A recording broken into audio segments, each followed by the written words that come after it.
This is Kogi State, situated in the north-central region of Nigeria, with an estimated population of 3.75 million people. Lokoja, the state capital, is where the great rivers Niger and Benue meet.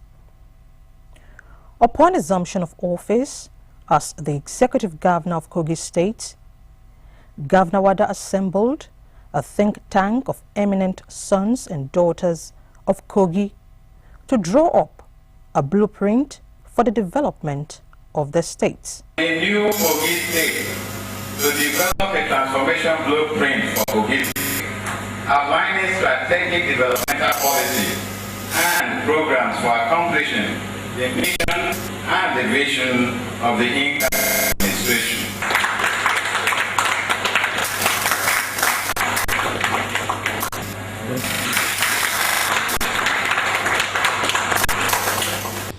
I want to thank you very sincerely and through you, the members of the think tank committee. The work you have done is thorough, it's painstaking, it's impressive, and it's priceless.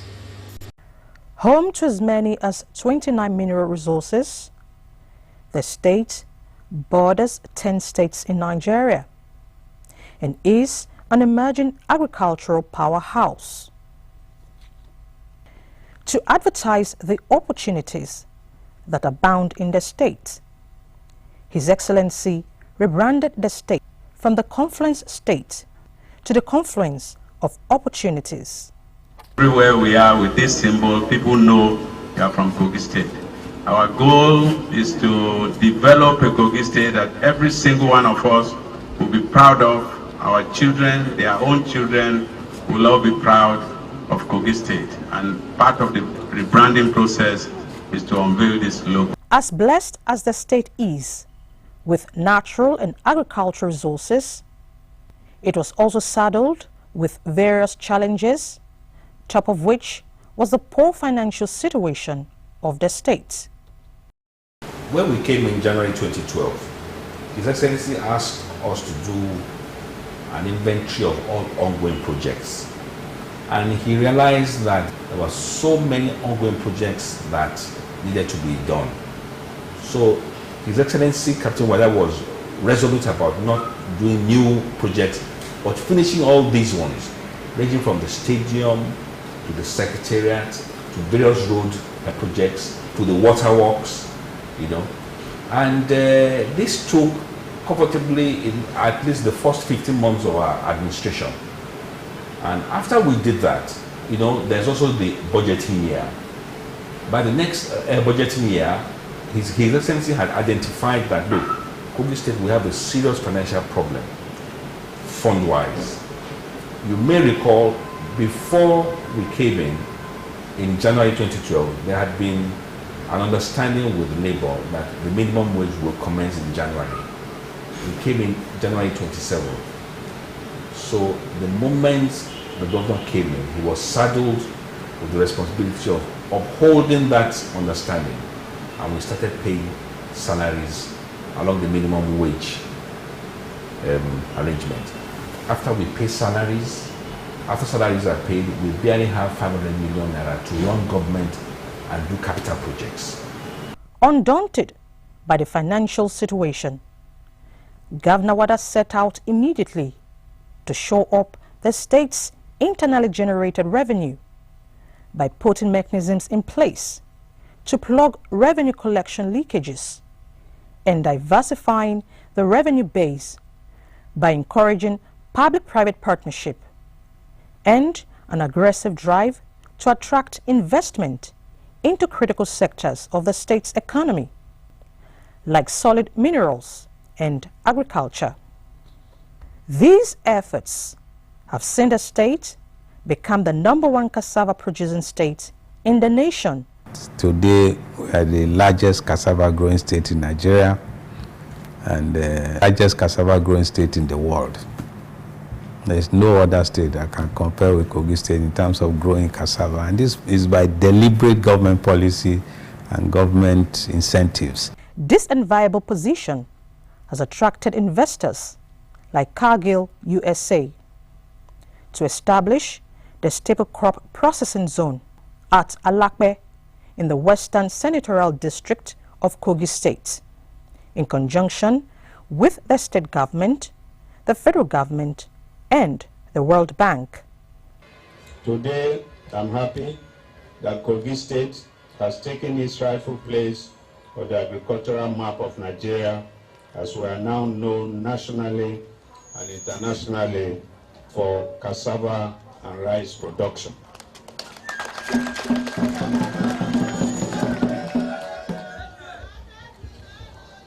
The cassava staple crop processing zone at Alape in Kababunu local government and our accelerated rice production programs are testimonies to the success of our agricultural transformation agenda.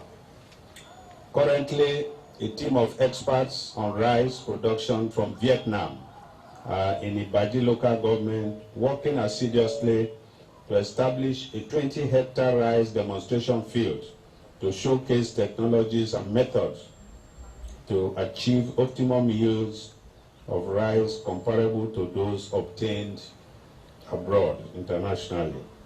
This is in order to achieve the national target of self-sufficiency in rice within the next few years. They brought a bulldozer, then they cleared all this land for us, 25 hectares. Then each member on the group, we own 1 hectare. We pick up the storm, then they start to region. As the region starts, then we spray, we start planting cassava. Then we thank God the cassava is moving on well. Then we thank God by this time our cassava is looking nicely.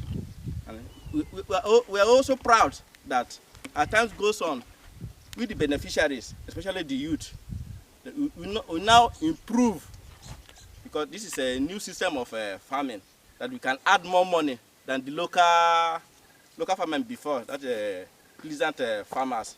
We are now on commercial farmers, and we cooperate together. The work is going on really. But we thank World Bank, Federal Government of Nigeria, and the state government that they brought out this achievement for us. Since we are here, we didn't dream of this achievement, but now we thank God. But we are known, this community, we are known from the state, from the local government, to the state, to the federal government of Nigeria, and World Bank, because we have this cassava in our own area here. It's well known. Before, we farm local, but now, you know, say farm is business. And then everybody, when see this cassava, if they see us, we be different person out of them. Because this crusher farming of cassava day now, if we even go to any office, say, we crusher farming come. Whether they were talking to everybody, they got attention to us because of this farm. The administration signed the Public-Private Partnership Law into existence. So far, the government's efforts have resulted in over 42 MOUs till date. These partnerships are expected to earn huge revenue for the state through dividend yields and increased job creation.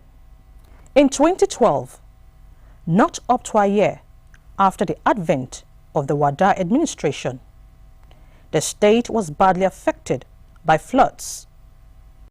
Floods have sacked thousands of people from their homes in Kogi State, Nigeria's north-central region.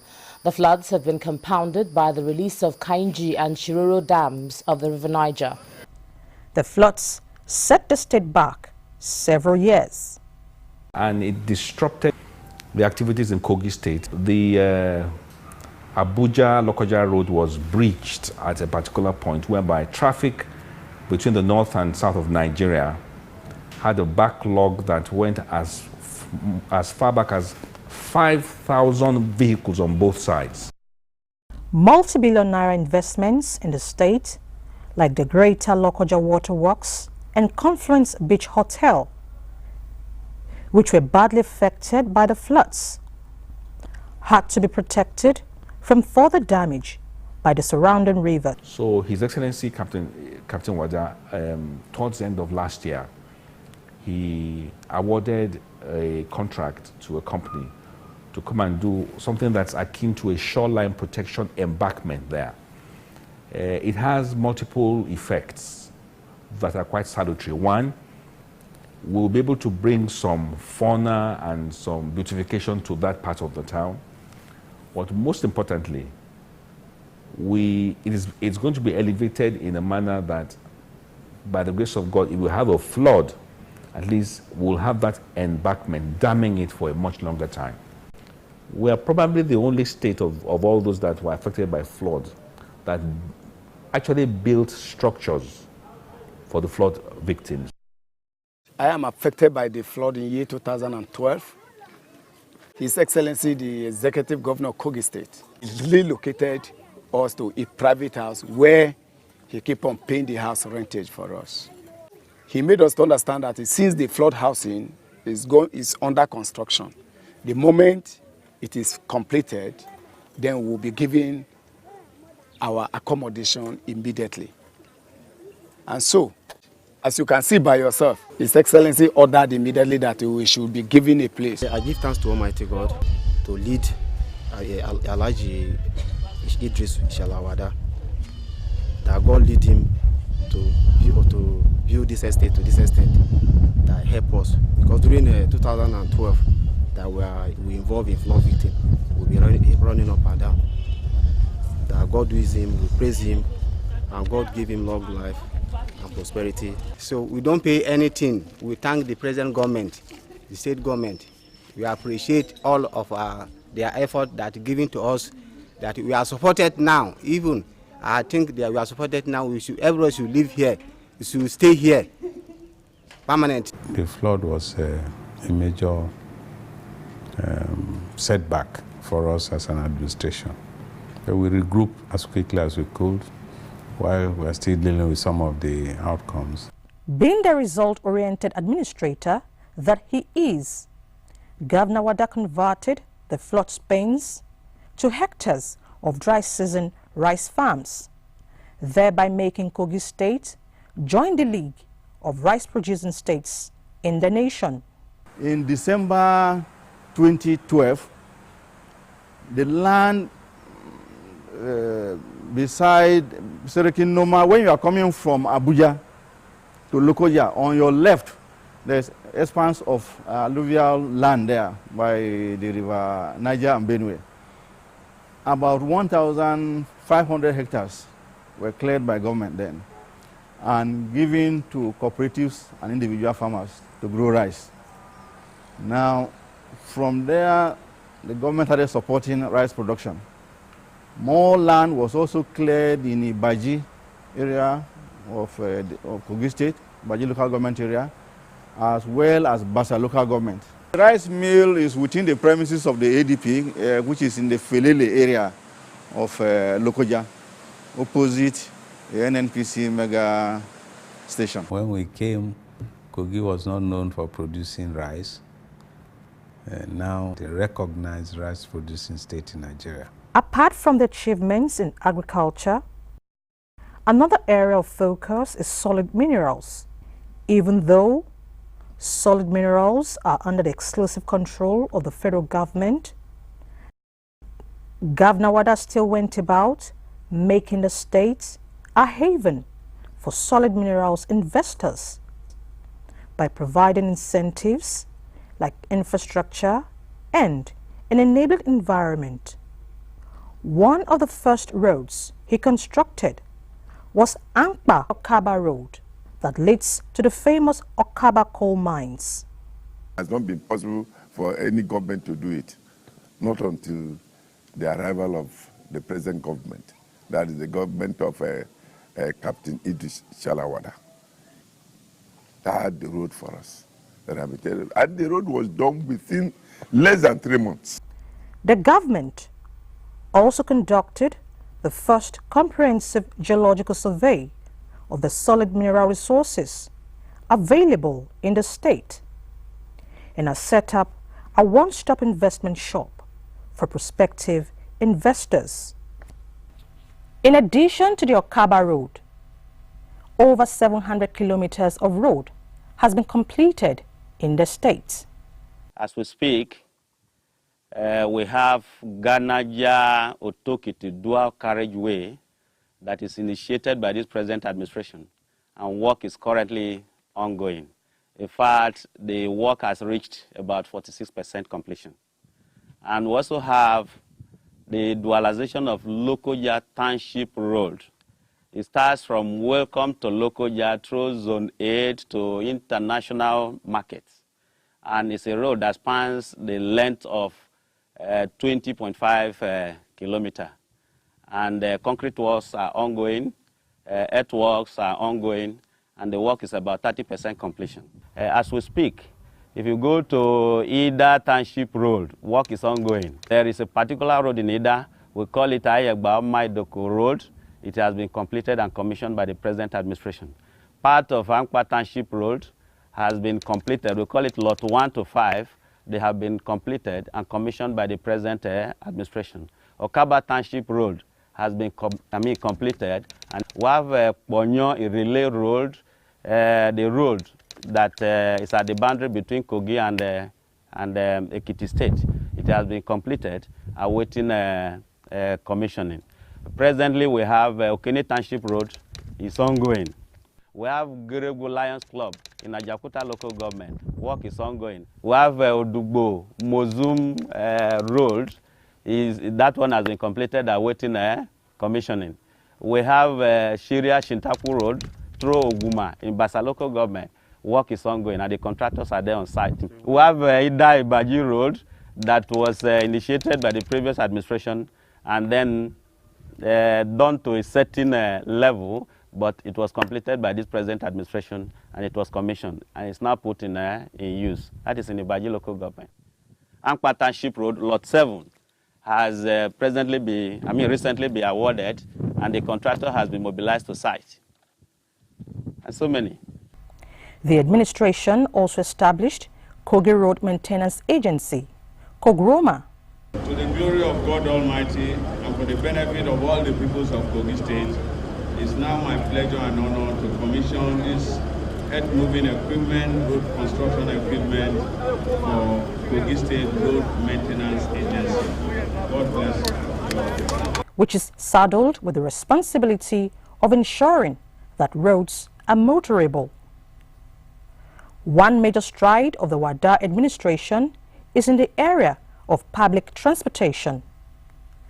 A comprehensive transport master plan was developed for the state, and the first government-subsidized transport system in the nation was launched. So it gives me a great pleasure to welcome you all to this important occasion of the commissioning of the Lokoja City Bus Service, LCBS.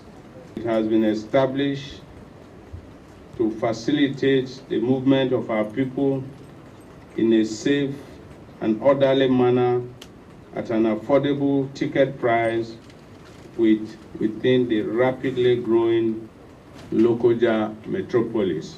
This event is a landmark in the history of my administration and in the history of Kogi State, because it marks the beginning of the restructuring of our transport sector, not just the road sector. We're going to go into water transportation, going to modernize it, restructure it to be befitting. Privilege for me to commission this Lokoja City Bus Service, which is tagged Lokoja Metro, to the benefit of all of our people and to the glory of God Almighty.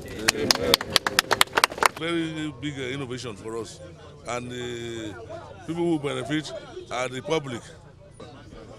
Commended His Excellency and the government of Kogi State for this laudable project for the benefit of the masses.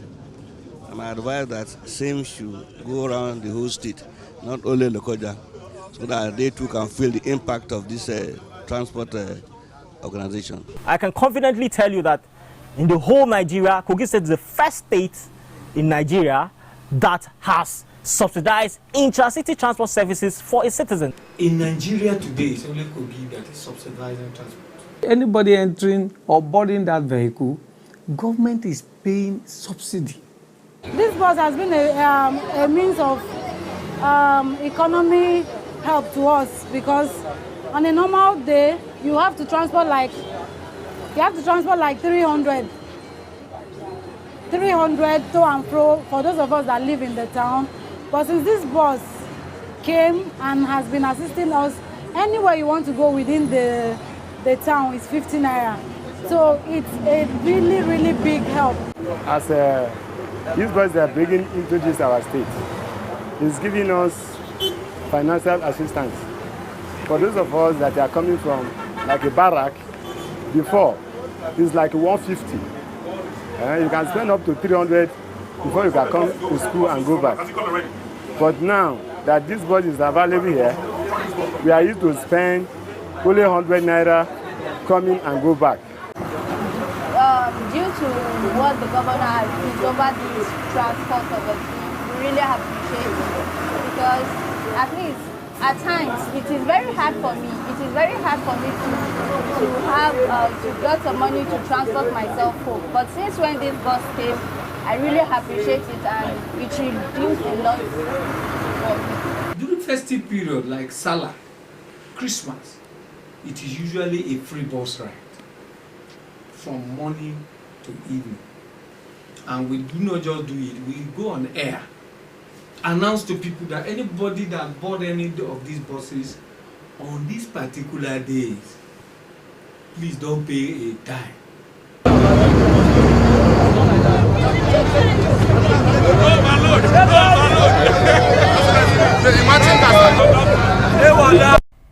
Taking advantage of the central location of Lokoja, the state capital, an ultra-modern mega terminal is under construction. When completed, it will be the first facility of its kind in the north and will boost the internally generated revenue of the state. There is nothing that I have done in this state that you cannot compare with similar facilities abroad.